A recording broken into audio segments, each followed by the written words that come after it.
네, 강원특별자치도 춘천 철원 화천 양구갑 출신 허영입니다. 수고들 많으십니다. 추경호 부총님, 네. 정부가 예산을 편성하면 국회는 거기에 그냥 무조건 따라야 되는 건 아니지요? 그런 적이 한 번도 없죠. 네. 또 마지막에 말씀하신 것처럼 이제 국회의 시간이고 국회의 여러 제안에 대해서 또 많이 폭넓게 받아주셔서 앞으로 소위 심사 과정까지 해서 충분한 보완이 이루어지도록 좀 노력을 같이 해주셨으면 좋겠습니다. 예, 정부는 정부 예산안을 소상히 네. 설명드리고 또 그리고 야당 의원의 제안에 대해서도 하겠습니다. 조금 더 폭넓게 검토를 해주셨으면 감사하겠습니다.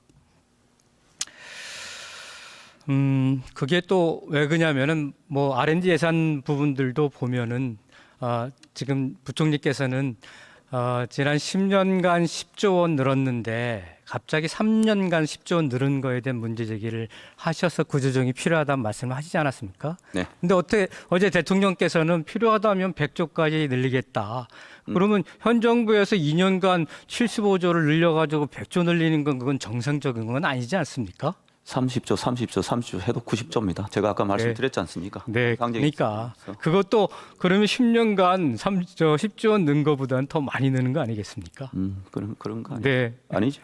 그게 일관되지 않다라는 말씀입니다. 일관되죠. 그러니까 문제 제기에 대해서 충분히 숙고하시라는 말씀입니다. 예, 무슨 말씀인지 잘 알겠고요. 틀을 네. 잡고 그 위에서 이제 정액 진도를 나가겠다 이런 취지입니다. 네, 부총리님 내년 세수 감소에 따라서 지방 재정 감소는 말씀하신 것처럼 한 23조 원 정도 감소 예상이 되고 있죠. 네. 지방기업부세 감소가 한 11조 6천억, 지방교육재정 교부분 감소가 한 11조 4천억 정도로 추정을 하고 있습니다. 그래서 말씀하신 바와 같이 정부도 뭐 하여튼 허리띠를 졸라매고 있고 그러니까 지방도 또 졸라매야 된다 이렇게 말씀을 하셨는데 그리고 또 지방정부의 여유 재원을 활용하겠다는 계획이시죠? 예. 그런데 이런 경우에 있어서는 여유 재원을 어떻게 활용할지 한번 좀 답을 주셨으면 좋겠는데요.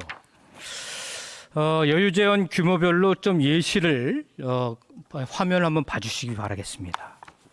인천광역시 같은 경우는 9,401억 원 정도 여유 재원이 있고 경기도는 9,103억 원, 고양시는 5,667억 원 있는데 적은 여유 재원을 가지고 있는 지자체는 영암군이나 울주군, 증평군 같은 경우에 있어서는 사실 이것을 여유 재원이라고 하기에는 없고 오히려 마이너스이기도 하고요.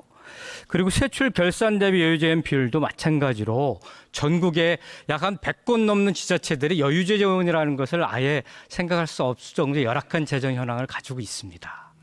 이런 경우에 있어서는 그리고 또 하나의 문제 제기는 여유 재원이라고 하는 것 자체는 지방 재정조차도 제대로 쓰지 못했기 때문에 발생하는 거 아니겠습니까?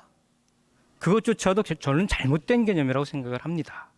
왜냐하면은 가게 살림 같은 경우에서는 돈을 남기는 것이 중요한 목표이지만 정부와 지자체 같은 경우에서는 돈을 남기기보다는 세입 세출에 따라 가지고 남김없이 쓰는 것이 국민들에게 도움이 되는 거 아니겠습니까?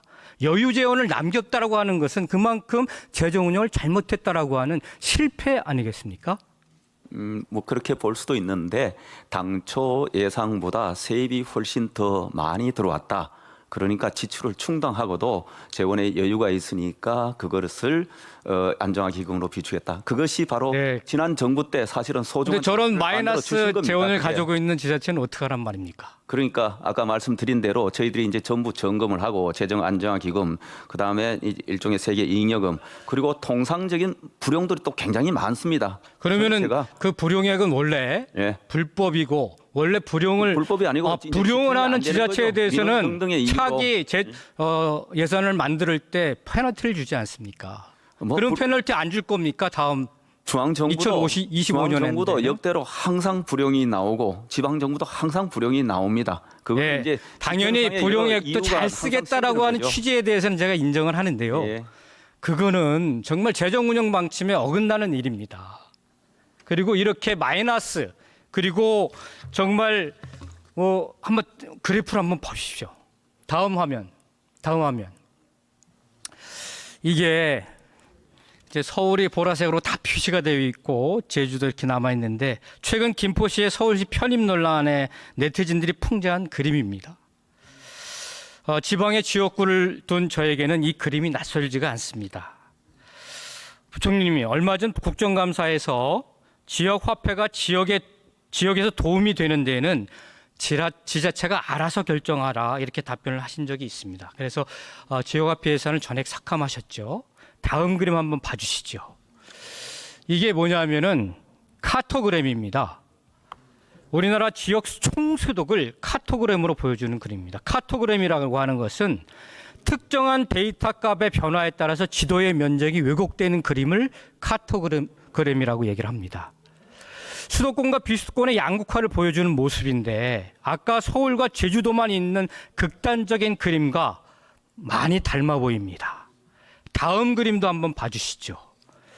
이것은 지방 재정과 연관된 광역 시도별 소득 세액을 카토그램을 통해서 시각화한 모습입니다. 2010년도에 빨간 게 없었는데 최근에 2019년도에는 거의 다 빨간 것으로 왜곡된 수도권 집중 그런 카토그램의 모습을 보이고 있습니다. 우리 사회가 코로나 위기로부터 다 벗어나지 못했다고 생각을 합니다. 지난 몇 년간 생명과 안전에 대한 그런 위기가 있었다고 한다면 지금은 고금리, 고환율, 고물가, 민생 위기와 지역 소멸 위기를 함께 우리가 가지고 있다라고 봐야 되겠죠. 부산연구원의 조사 결과에 의하면 2021년 기준 지역 화폐의 경제 효과는 일반 예산 투입과 비교했을 때 소비 창출이 2.56배 높은 것으로 나타나고 있습니다. 그리고 지역 화폐가 지역에 미친 영향이 소상공인의 매출 증가, 결제 수수료 전략, 지역 자금의 역외 유출 방지, 소비 창출 가계 가처분 소득 증가, 지역 경제 활성화 순기능, 소상공인과 소비자 만족도가 높고 생산 유발, 부가가치 유발, 취업 유발 효과가 높다라고 하는 그런 분석 보고서를 부산연구원에서도 이렇게 발표를 하고 있는 상황입니다. 실제적으로 제가 어제 소상공인의 날을 기념해서 소상공인 대회에 다녀왔는데 소상공인들이 지역화폐하고 지역상품권을 좀 부활해달라고 하는 요구가 가장 많았습니다. 이 부분도 좀 참작을 하셔서 지역의 민심의 이야기이니까 향후 예산을 조정을 할 때 좀 고려를 해주시기 바라고요. 제가 재정자립도나 지역의 여유재원 부분에 대한 이 언밸런스한 그런 부분들도 말씀을 드렸듯이 그럼 지방도 물론 허리띠 돌려놓는 게 필요합니다. 그런데 제가 분석을 해보니까 그러면 정부는 제가 보니까 대통령실 예산이 한 1,032억 정도 되는데 대통령실 예산이 4.8% 증가했어요. 총 소비 지출이 2.8% 증가했는데 2배 정도 증가를 한 겁니다. 거기에 보니까 특수활동비는 동일이라고 하더라도 해외 순방비 같은 경우에는 본 예산에 249억인데 일반 예비비로 329억을 최근에 썼고 또 내년도에도 순증을 했습니다. 특활비는 경찰청, 검찰, 감사원, 그리고 국방비, 그다음에 해양경찰청, 과기부, 국세청 권력기관 중심으로 특활비는 또 순증을 했어요. 국민들이 보기에 지방은 망하고 있고 국민들의 살림살이는 정말 힘들어 죽겠는데 대통령실 예산 늘리고 순방비 늘리고 특활비 늘린 거에 대해 가지고 거기에 대해서 국민들이 용납을 하겠습니까? 예, 이 부분 잠깐만 말씀드릴게요. 금년에 대통령께서 해외 이제 여비가 늘었다 이것을 국민들 어려움과 이렇게 대비를 시키신데 금년은 아시다시피 좀 특수한 해입니다. 그리고 우리나라 사실은 위상이 높아져 있기 때문에 정상회계 수요가 굉장히 많습니다. 거기에 금년에는 또 지금 월드 엑스포, 부산 엑스포 유치 문제가 있습니다. 언론을 통해서 많이 보셨겠지만 정말 대통령부터 장관들, 기업인들 정말 해외 곳곳을 지금 많이 다니면서 엑스포 유치를 위해서 활동을 하고 있습니다. 국회도 저희들이 엑스포 활동을 또 열심히 해주신다고 그래서 기존 예비로 안 된다.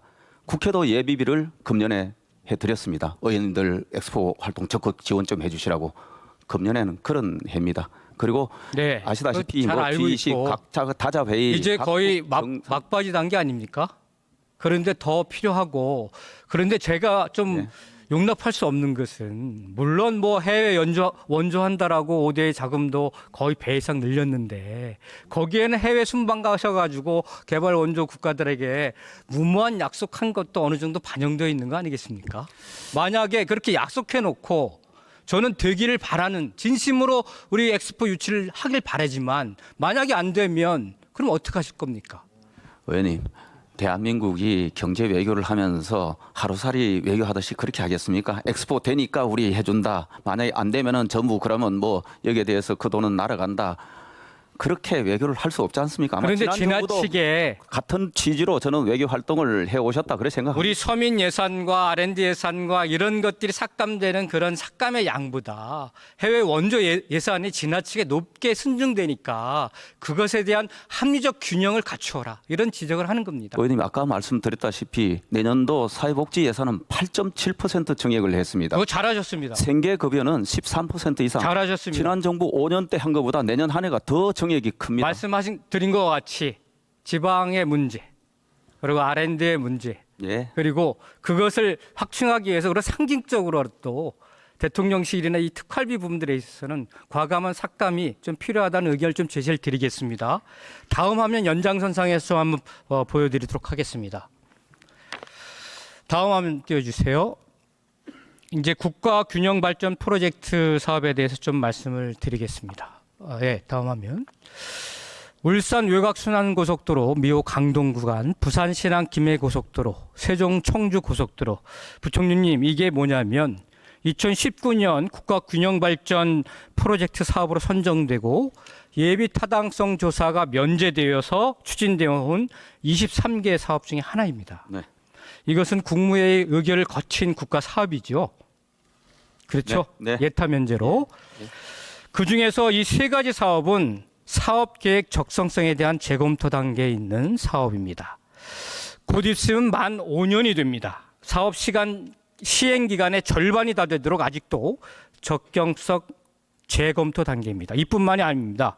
충북선 철도 고속화 사업은 19년이나 20년에는 완료되었어야 할 기본 계획을 아직도 수립 중이고 새만금 국제공항은 턴키 공사 입찰 공고 중이었으나 아예 이것을 89% 예산을 삭감해서 추진마저 불투명해졌습니다. 도봉산 포천천 사업도 이번 달에서야 기본계획 수립 완료로 실시 설계가 준비되고 있습니다. 부총장님, 네. 이 23개 사업의 총 사업비 규모와 집행률이 제가 보니까 총 25조 4천억 원 규모인데 2조 9천억 원이 집행되어서 집행률이 11.7%에 불과합니다. 근데 이제 5년이 지나가고 있는 상황입니다. 이 국무회에 통과된 이런 국책 사업들이 이렇게 지지부진해서 되겠습니까? 예. 그것도 국가 균형 발전 사업인데.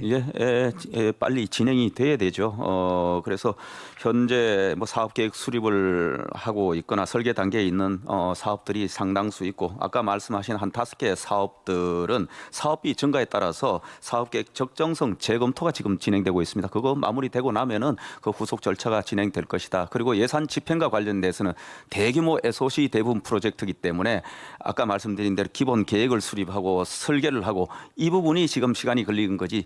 쉽게 말하면 우리가 쉬운 표현으로 삽뜨기 시작하면은 그때부터 공사비가 굉장히 큰 규모로 성큼성큼 들어가게 된다. 꼭 그렇게 해주십시오. 예. 복지부 장관께 질의하겠습니다.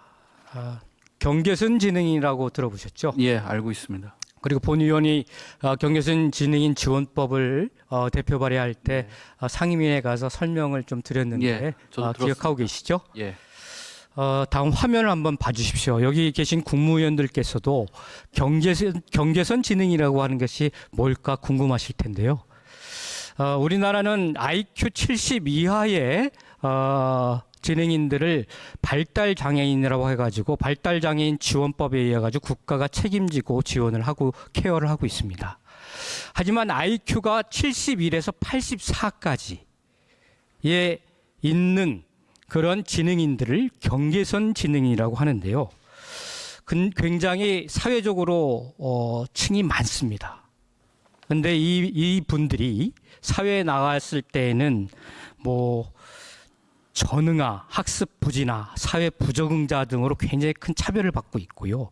어머님들은 이런 아이들을 느린 학습자라고 이렇게 얘기를 하고 있고 진행을 하고 있습니다. 이 그래프를 보면요. 이게 미국의 그래프인데 미국의 통계 수치인데 전 세계적으로 이 정도 규모가 될 것이라고 하고 통용되고 있는 통계 수치입니다. 저기서 빨간 그 점선으로 되고 있는 부분이 이 경계선 지능인 규모인데요. 전체 인구의 한 14%입니다. 그리고 주황색으로 보면은 학생당 3% 정도로 해가지고 우리나라 학생 비율 중에서 80만 명이 여기에 해당할 것이다. 이런 잠재적 통계 수치가 있습니다.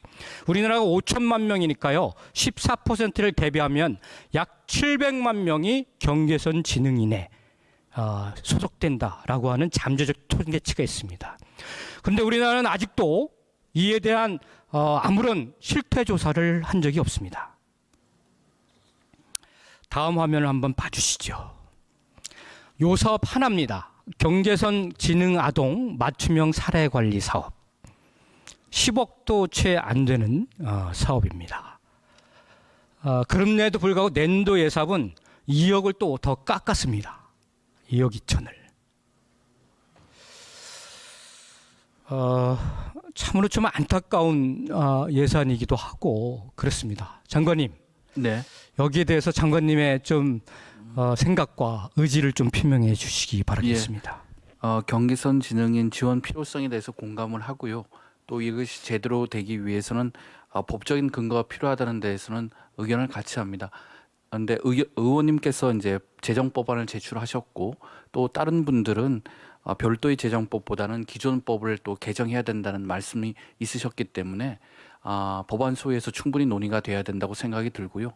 또 예산적이거와 관련해서는 제가 좀 말씀을 드리면 그 아동 그 시설에 이제 거주하는 아동 수 자체가 줄어들기 때문에 사례 관리가 수가 줄어들었고 또 집행률이 70% 미만입니다. 그래서 저희가 24년도 내년도 예산안은 좀 감축을 했는데 저희가 이제 앞으로 지원 대상을 가정 위탁 아동까지 확대를 함으로써 경계선 아동 지능 아동의 그 사례 관리에 차질이 없도록 노력하겠습니다. 네, 이 사례 관리도요. 이렇게 수동적으로 이렇게 하게 되면은 실적이 줄어들게 돼 있습니다. 하지만 발굴 서비스를 하면은 엄청나게 늘어날 겁니다. 네, 적극적인 발굴 행정을 좀 해주셨으면 좋겠습니다. 네. 이 사회의 법과 제도가 섣부르게 경계선 지능인들의 한계까지 규정하지 않았으면 좋겠다라고 하는 것이 저를 찾아온 경계선 지능인 청년이 제 가슴에 못 박혀 얘기한 이야기입니다. 꼭 그렇게 해주셨으면 좋겠습니다. 유념하겠습니다. 네. 다음은 방통위원장님, 부총리께 얘기를 드리겠습니다. 시간이 별로 안 남아서. 지금 방송 수신료 분리징수 이후에 지금 기획재정부가 KBS의 대외방송 송출 지원 예산 60억 원, 대외방송 프로그램 제작 지원 63억 원을 전액 삭감했습니다. 네. 이 대외방송이라고 하는 것이 한참 한류, K-팝이라든지 한류 드라마가 전 세계적으로 유행인데 KBS 월드 방송입니다. 이미 KBS 월드는 방송뿐만 아니라 SNS 채널 같은 경우는 인도네시아 같은 경우는 200만 명이 넘는 그런 구독자 수를 가지고 있는 그런 채널인데 제작 비용하고 손출 비용을 다 삭감을 하게 되면 이게 참 문제 있는 조치 아니겠습니까? 아시다시피 지금 언론 미디어 환경이 워낙 급변해 있고 정보를 접하고 전달하고 하는 경로가 굉장히 다양하다. 두 번째 또 대방송 네. 한국 방송을 접촉할 수 있는 한국물을 접촉할 수 있는 KBS 대외방송 있기 제작 때문에 송출하고 예. 그다음에 제작 인력도 소중한 KBS의 직원들이고 국민들 아닌데 전액 삭감하면 그분들은 하루아침에 실직자 되는 거 아닌가요? 그리고 EBS 제작 프로그램 제작 지원 비용도 39억 원이나 삭감을 했어요. 저희 근데 이러한 정말 보복성, 정치성 예산 삭감 행위 이런 거는 정말 저는 국가 예산이라고 하는 거는 기재부 마음대로 하는 게 아니지 않습니까? 예, 누가 누구를 보복합니까? 다 언론이고 국가 정부인데 함께 예, 의원님, 국민을 요건 위해서 일자리를 없애는 예산이 아니라 일자리를 살리고 국민들의 삶을 살리는 그런 예산 운영을 해줬으면 좋겠습니다. 예, 당연히 그렇게 하겠습니다.